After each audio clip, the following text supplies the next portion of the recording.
When I met Robert Mukubia, he'd been in prison for 6 months for stealing the vegetable cassava, worth about £3. He was 21, he had AIDS and cancer. We were told he was too sick to go to court.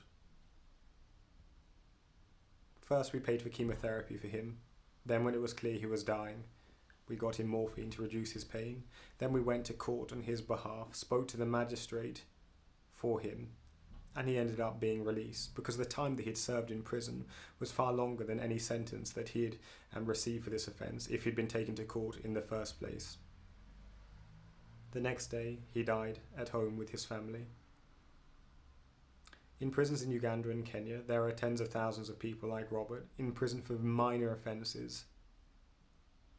Many of them are there because they're too poor to pay fines or because they're in debt. Will you join our campaign to raise £120,000 to free 600 men and women, some with children, in prison? People like Robert, who aren't hardcore offenders, but who are in prison because they're poor.